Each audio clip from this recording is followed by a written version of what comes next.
अस्पताल पर स्वास्थ्य मंत्री के आदेश की अनदेखी करने का आरोप लगा है। स्वास्थ्य मंत्री ने कहा था कि मरीज की मौत के बाद शव को परिवार को सौंप दिया जाए और उसे बंधक न बनाया जाए, लेकिन एसजेएएस अस्पताल प्रबंधन पर मरीज की मौत के बाद भी बकाया राशि भुगतान नहीं करने पर शव देने से इनकार करने का आरोप लगा है। गिरिडीह के गांडेय थाना क्षेत्र के हरिपाल डी के रहने वाले सुधीर कुमार वर्मा को एम्बुलेंस ने 31 जनवरी को ठोकर मार दी थी। इलाज के लिए सुधीर को एसजेएएस अस्पताल में भर्ती करवाया गया, जहां शनिवार रात इलाज के दौरान ही उनकी मौत हो जाती है। परिवार का यह आरोप है कि इलाज के लिए 3.5 लाख रुपए जमा कराए गए थे। मौत के बाद भी अस्पताल की ओर से 1,35,000 रुपए और जमा कराने को कहा गया, जिसके बाद ही शव देने की बात कही गई। परिवार के सदस्यों ने अस्पताल प्रबंधन पर कार्रवाई की मांग की है। जब एडमिशन होता है तो हर एक चीज़ बहुत डिटेल में बताया जाता है। हमारे पास साइन ऑफ कॉपी है कि किसका क्या चार्जेस होगा, पे कितने इलाज में क्या खर्चा आएगा, और डेली बेसिस पे सुबह और शाम जो भी बिल वैल्यू होता है उनको कॉपी दिया जाता है, हार्ड कॉपी साइन करके लेटर हेड पे कि आपका इतना खर्चा हुआ है, इन चीज़ों का इलाज हुआ है, ये दवाइयाँ गई हैं, जाँची हुई है, ये कमरे का है। और जब भी एडमिशन होता है तो उसी टाइम पे फेस शीट। और ऐसे में न्यूज 18 ये सवाल पूछता है कि क्यों ठेंगे पर है स्वास्थ्य मंत्री का आदेश? मौत के बाद भी शव को बंधक क्यों बनाया गया और बकाया भुगतान का आखिर दबाव क्यों बनाया जा रहा है? धनबाद के अशरफी अस्पताल में इलाज के दौरान मरीज दिलीप मंडल की मौत हो गई, जिसके बाद से परिवार के जो लोग हैं, जो सदस्य, उन्होंने अस्पताल पर इलाज में ही लापरवाही का आरोप लगाते हुए जमकर बवाल किया। दरअसल सिंदरी बस्ती के दिलीप मंडल सड़क हादसे में घायल हो गए थे और अशरफी अस्पताल के डॉक्टरों ने पैर के ऑपरेशन की बात कही थी और इलाज के बाद शनिवार को छुट्टी भी देने का भरोसा दिया गया था। इसी बीच रविवार को अस्पताल की ओर से दिलीप मंडल की मौत की जानकारी दी जाती है। साथ ही इलाज के बकाए बिल के तौर पर 40,000 रुपए जमा करवाने को कहा गया। लोगों का यह भी आरोप है कि स्वास्थ्य विभाग सीधे तौर पर यहां अनदेखी कर रहा है। एक स्वस्थ व्यक्ति की आखिर मौत अचानक से कैसे हो गई, ये सवाल परिवार के लोग उठा रहे हैं। लोगों के हंगामे के बाद अस्पताल प्रबंधन पर बातचीत के जरिए मामले को रफा दफा करने का आरोप भी लगा है। नाराज परिवार ने अस्पताल प्रबंधन पर कड़ी कार्रवाई की मांग की है। पापा का मैंने एडमिट कराया, यहाँ ये लोग बोला गया कि डिस्चार्ज हो जाएगा। फिर डिस्चार्ज मतलब परसों का डेट था डिस्चार्ज होने का, और ये लोग डिस्चार्ज का वजह से हम सुबह सुन रहे हैं कि उनको सांस लेने में दिक्कत हो रहा है। ये कैसे हो सकता है? जब आदमी पूरा सक्सेसफुल है तो वो ये सांस लेने में कैसे दिक्कत हो रहा है? ये इनका लापरवाही से मेरा पापा का जान गया है। कल फिर एक पर्ची में लिख के दिया है कि 40,000 रुपया आपको इसका पेमेंट करना है। ये देख चुके, इसका फार्मेसी का पेमेंट कीजिए। अब आदमी मरने के बाद फिर फार्मेसी से पेमेंट कीजिए। अब सोचिए, जो पेशेंट जो डॉक्टर शनिवार को रिलीज कर रहा था, ओके था, वो पेशेंट मर कैसे जाएगा? ऐसा क्या हुआ उसका साथ रात में जो पेशेंट मर गया? हम लोग वही जानना चाहते हैं कि पेशेंट के साथ एक्चुअली हुआ क्या है। अभी कहना है कि जो तो हो गया, अभी आप जो लिए हैं, जो पैसा हम लोग 3 लाख 2 लाख खर्चा जो किए हैं, वो पैसा और उसका जो बेटा है वो तो जो जाने का वो चला गया। अभी उसका बेटा क्या करेगा? ये जो मौत हुआ है उसका जिम्मेदार कौन है? और ऐसे में न्यूज 18 ये सवाल पूछता है कि डिस्चार्ज होने से पहले आखिर मरीज की मौत कैसे हो गई? मौत के बाद भी बकाया रकम क्यों मांगी गई? और क्या स्वास्थ्य मंत्री के आदेश की कोई अहमियत नहीं है? और बोकारो पुलिस को इस वक्त बड़ी कामयाबी मिली है, जिसमें 22 जनवरी को नक्सलियों के साथ हुई मुठभेड़ और एक महिला नक्सली समेत 2 नक्सलियों को मार गिराया गया था। उसके बाद सर्च ऑपरेशन में फरार नक्सलियों के हथियार को जब्त कर लिया गया है। AK-47, 90 राउंड गोली, वर्दी जिसमें जैकेट समेत दूसरे कई सामान शामिल हैं। इनकी बरामदगी हुई है। इस वक्त तस्वीरें आपके सामने हैं। टेढ़ागढ़ा जंगल से बोकारो पुलिस और सीआरपीएफ के साथ झारखंड जगुआर की ये संयुक्त टीम की सफलता है, जिसे आप देख पा रहे होंगे। मौके से मिले 4 पेट्रोल बम को भी जगुआर की टीम ने डिस्पोज कर दिया है। एसपी ने यह भी कहा कि पुलिस के साथ मुठभेड़ में जितने हथियार का उपयोग किया गया था सभी को बरामद किया गया है और नक्सलियों की तलाश अब भी जारी है। सर्च के दौरान डेगाकरा गांव से करीब 200 मीटर की दूरी पे जो जंगल है, जंगल जारी में चट्टान के नीचे उसका छुपाया हुआ जो AK-47 है अलॉन्ग विद 90 राउंड्स एमोंग उसके साथ साथ उसका जो एम्यूनिशन रखने वाला जो उनका जैकेट वगैरह और उनका वर्दी और जो डेली यूजेस में कुछ सामान वगैरह साबुन और कैंची वगैरह हम लोगों ने बरामद किया है। बरामदी का लिस्ट आप लोगों को शेयर किया जाएगा। बोकारो पुलिस ने नक्सलियों के खिलाफ एक अभियान चलाकर चट्टान के नीचे छिपाए गए AK-47, 90 राउंड गोली समेत कई सामानों को बरामद किया है। बताते चले कि 22 जनवरी को एक मुठभेड़ हुई थी जिसमें एक महिला नक्सली और एक पुरुष नक्सली मारा गया था। इसी दौरान एक और नक्सली मौके से फरार हो गया था और इसी फरार नक्सली के द्वारा पुलिस से जान बचाकर भागने के क्रम में अपनी नक्सली वर्दी, हथियार समेत कई सामानों को चट्टान के नीचे छुपाकर भाग गया। पुलिस ने सर्च अभियान के दौरान इस AK-47, 90 राउंड गोली सहित अन्य सामानों को बरामद किया है। हम कह सकते हैं कि बोकारो जिले में नक्सलियों की कमर तोड़ने के लिए पुलिस ने जो अभियान छेड़ा था उसको बल मिला है। अब देखना यह है कि बोकारो जिले में जो नक्सली बचे हुए हैं, चाहे वो इनामी नक्सली विवेक दा हो या फिर अन्य नक्सली, इसका खात्मा बोकारो पुलिस कितने दिनों के अंदर कर बोकारो जिले को नक्सल मुक्त कर देती है। मृत्युंजय कुमार, न्यूज 18, बोकारो। तो वहीं गिरिडीह में वन विभाग की जमीन को अतिक्रमण मुक्त कराया गया। अहियापुर थाना के करहम गांव के थाना करहम में वन विभाग की जमीन पर अवैध कब्जा किया गया था, जिसे DFO के निर्देश पर पुलिस और वन विभाग के कर्मचारियों ने मुक्त कराया। जमीन को मकान की नींव बनाने के लिए खोदा जा रहा था और इसी बीच वन विभाग की टीम ने धावा बोला और JCB से कार्रवाई शुरू कर दी। इस दौरान अतिक्रमणकारी फरार हो जाते हैं, जबकि निर्माण कार्य को JCB से ध्वस्त कर दिया गया। साथ ही निर्माण कार्य से जुड़े हुए सामान को जब्त किया गया।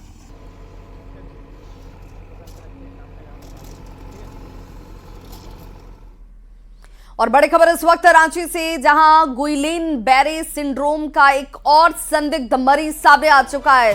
जी हां, गुइलेन बैरे सिंड्रोम की दूसरे संदिग्ध मरीज के सामने आने के बाद से अब इसे लेकर गंभीरता ज्यादा बढ़ गई है। बच्ची रिम्स में इस वक्त इलाज के लिए भर्ती है। कोडरमा की रहने वाली ये संदिग्ध बच्ची बताई जाती है। रांची के रिम्स में इसे भर्ती कराया गया है और बताया जा रहा है कि महाराष्ट्र की इस मरीज की भी ट्रैवल हिस्ट्री रही है। अब तक GBS से पीड़ित 2 मरीज सामने आ चुके हैं। अलर्ट मोड पर इस वक्त स्वास्थ्य विभाग है और इस वक्त कैसे पहचानेंगे कि गुइलेन बैरे सिंड्रोम जिसे GBS कहा जा रहा है उसके लक्षण क्या है। सांस लेने में मरीज को परेशानी होती है, कमजोर नजर आता है मरीज। अब तक झारखंड की बात करें तो 2 संदिग्ध मरीज सामने आ चुके हैं। शरीर का संतुलन बिगड़ने लगता है। हुआ है उनको उसको मैंने एक कमर है ना, हाँ। एक कमरे से मैंने उठ बैठ नहीं सकता, रात चल नहीं सकता। कितना दिन से ऐसा है? हुआ 1 हफ्ता। 1 हफ्ते से। तो पहले कहाँ इलाज करा रहे थे आप? पहले कहाँ इलाज हो रहा था? यही रानी। अभी लाए हैं यहाँ? कल लाए। तो मुंबई में रहती है ये? कोल्हापुर में रहती है। कोल्हापुर में? वहीं पे तबीयत खराब हुआ था? ना, हाँ वहीं मैंने किया तो 2 हफ्ता ठीक रहा। और उसके बाद खाना वाना खाया पिया, रात में ठीक, खेले कूदे सब किया और मैंने सुबह उठने नहीं।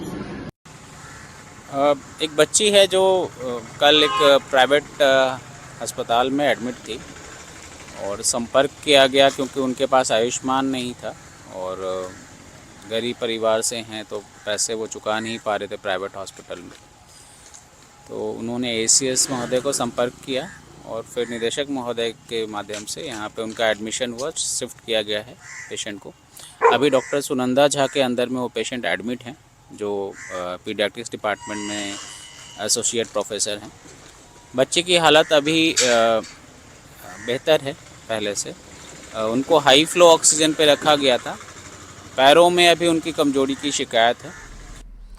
और इस वक्त बड़ी खबर आ रही है, गैंगस्टर सुजीत सिन्हा के हथियार नेटवर्क का खुलासा कर दिया गया है। रिमांड पर आए सुजीत ने कई खुलासे और किए हैं। नए पुराने मददगारों की पहचान की गई है, जो लोग मदद पहुंचाने का काम कर रहे थे। जानकारी के मुताबिक बिहार, मध्य प्रदेश और पश्चिम बंगाल के कुछ सफेद पोश सुजीत की काली कमाई को बिजनेस में लगा रहे थे। वहीं बाहरी राज्यों के कुछ आर्म सप्लायर सुजीत के निर्देश पर उसके गैंग को हथियार और कारतूस की सप्लाई कर रहे थे। बता दें कि रांची पुलिस ने सुजीत सिन्हा को 48 घंटे के लिए रिमांड पर लिया था और इस दौरान एटीएस और रांची पुलिस की टीम ने उन तमाम जगहों का फिजिकल वेरिफिकेशन भी सुजीत को लेकर किया है, जहां उसके द्वारा रंगदारी मांगी गई और फिर वहां उसके गुर्गों के द्वारा गोलीबारी की गई थी। सुजीत सिन्हा को अभी हाल फिलहाल में पुलिस रिमांड पे लिया गया था रांची पुलिस द्वारा अपने एक केस में। उससे रांची पुलिस और एटीएस के द्वारा पूछताछ की गई है। हाल फिलहाल में जो भी केसेस हुए हैं सुजीत सिन्हा गिरोह के द्वारा रांची में या पलामू में, उस पर बहुत सारे कार्य भी हुए, बहुत सारे अरेस्टिंग्स वगैरह भी हुई है, बहुत सारे आर्म्स वगैरह भी रिकवर हुए हैं।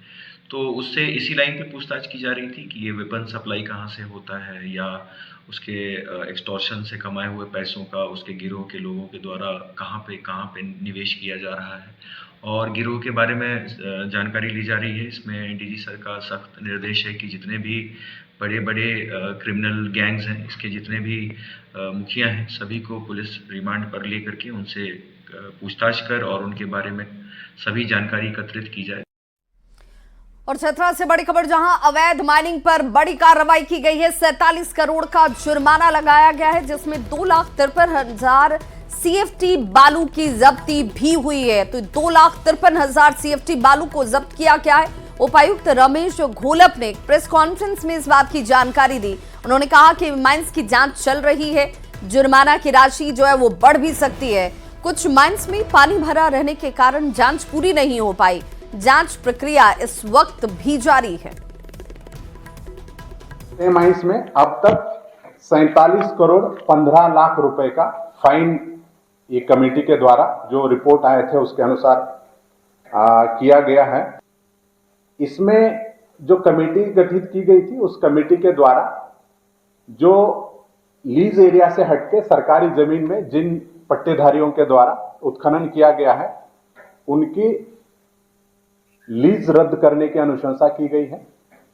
तो उसी क्रम में जो जिला खनन पदाधिकारी है, उनके द्वारा इस तरह की जो माइंस हैं उनको नोटिस भी निर्गत किया गया है रूल के हिसाब से, और उनका जो खनन का कार्य है उस पर भी तत्काल से रोक लगा दी गई है। तो रांची में कांग्रेस के प्रदेश प्रभारी गुलाम अहमद मीर ने पार्टी के विधायक और मंत्रियों के साथ बजट पर चर्चा की। चर्चा के बाद कांग्रेस प्रभारी ने कहा कि दोबारा जीत के बाद झारखंड की सरकार ने काम करना शुरू कर दिया है और आगे कैसे काम करेंगे इस पर आज चर्चा की गई। उन्होंने कहा कि कांग्रेस की चुनावी गारंटी को कैसे लागू किया जाए, इसे देखते हुए बजट में प्रावधान किए जाएंगे और इस चर्चा के बाद सभी मंत्री मंथन करेंगे, जिसके बाद बजट को तैयार किया जाएगा। सारे विषयों पर हमने चर्चा किया ताकि एक समअप हम तैयार कर सके जो अपने मुख्यमंत्री और जो हेड कर रहे इस कोalition गवर्नमेंट को उसके सामने हम वो रख सके, और उसके बाद टोटल काउंसिल ऑफ मिनिस्टर्स बैठेगा और अपने किटी के हिसाब से वो आज के बजट में कौन सी चीज़ें आगे बढ़ा सकता है और आने वाले दिनों के लिए कौन सी प्रायोरिटीज़ बनेंगी, उसका ही ये आज जनरल चर्चा हमने यहाँ अपने तमाम टॉप लीडरशिप के साथ किया। बहुत अच्छे सुझाव लोगों ने दिए हैं। भारत रत्न स्वर्गीय अटल बिहारी वाजपेयी की जन्म शताब्दी बीजेपी की ओर से मनाई जा रही है और इस दौरान पूरे साल बीजेपी की ओर से कार्यक्रम का आयोजन किया जाएगा। बीजेपी विधायक सीपी सिंह ने बताया कि पूर्व प्रधानमंत्री अटल बिहारी वाजपेयी का झारखंड से गहरा नाता रहा है। 14 फरवरी 2025 तक अटल स्मृति संकलन और संपर्क अभियान चलाया जा रहा है और इसके बाद अटल विरासत सम्मेलन 15 फरवरी से लेकर 15 मार्च तक चलाया जाएगा। इसमें पार्टी कार्यकर्ता के साथ कवि और लेखकों को सम्मानित किया जाएगा। तो 15 फरवरी से 15 मार्च तक अटल विरासत सम्मेलन और अटल जी की जन्म शताब्दी मनाई जा रही है। इसे लेकर साल भर बीजेपी की तरफ से ये कार्यक्रम जो हैं वो चलाए जाएंगे। 14 फरवरी तक अटल स्मृति संकलन अभियान चलेगा। कि हमारे भारत रत्न स्वर्गीय श्रद्धेय अटल बिहारी वाजपेयी जी का भारतीय जनता पार्टी ने 25 दिसंबर को उनका जन्म शताब्दी मनाने का काम किया है और यह कार्यक्रम लगातार चल रहा है। चूंकि देश के आदरणीय प्रधानमंत्री रहे अटल बिहारी वाजपेयी जी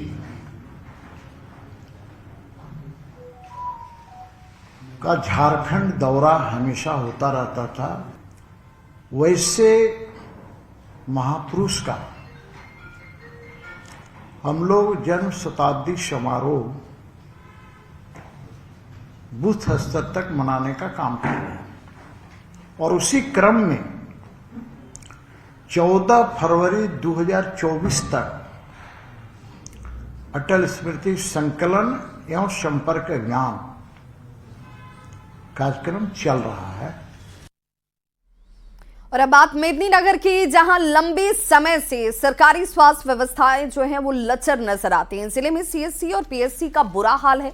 चिकित्सक और नर्सिंग स्टाफ की कमी यहां पर साफ नजर आती है। मरीज सीएचसी और पीएचसी में पहुंचते तो जरूर हैं, लेकिन चिकित्सक के अभाव में मरीजों को मेदिनीनगर का रुख करना पड़ता है। कई मरीज रास्ते में ही दम तोड़ देते हैं। जिले के अलग अलग प्रखंडों में स्वास्थ्य केंद्र और प्राथमिक स्वास्थ्य केंद्र के नए भवन का निर्माण भी कराया गया है। करोड़ों रुपए खर्च किए गए हैं, मगर उसमें डॉक्टर और नर्सिंग स्टाफ नहीं होने के चलते लोगों को सुविधाएं नहीं मिल रही हैं। पलामू में जो स्वास्थ्य सुविधा का स्थिति है, बहुत सा नए भवन बन गए, लेकिन वहाँ आज भी स्वास्थ्य कर्मी नहीं जाते हैं। वहाँ कोई सुविधा मुहैया नहीं है। पिपरा प्रखंड में 10 साल पहले तरवन काला में बना हुआ स्वास्थ्य है, उस सब शीशा उषा देखिएगा टूट गया। हमने, मेरी पत्नी जिला परिषद रही, माननीय विधायक को, माननीय मंत्री थे पलामू से, उनको भी लिखित देने का काम किए, लेकिन आज तक वहाँ ना कोई स्टाफ गए ना कोई सामान होगा। ताकि बिल्डिंग करोड़ों करोड़ का बिल्डिंग बना है, लाखों रुपए का बिल्डिंग बना है, लेकिन उसमें ना कोई नर्स है, ना उसकी कोई सफाई करने वाला है, ना उसको कोई देखरेख करने वाला है, ना उसमें कोई डॉक्टर है। तो हमारा भी प्रयास होगा और हम इस राज्य के स्वास्थ्य मंत्री से भी हम मांग करते हैं कि जितना हेल्थ सेंटर बनाए हैं उसमें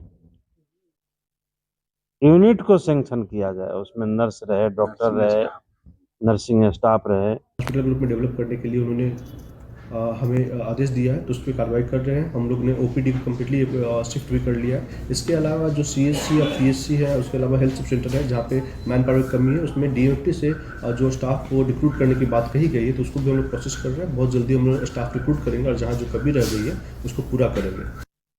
पलामू में लंबे समय से अगर हम बात करें सीएचसी और पीएचसी की, तो वहाँ पे चिकित्सकों की भारी कमी है, वहीं नर्सिंग स्टाफ की भी काफ़ी कमी है।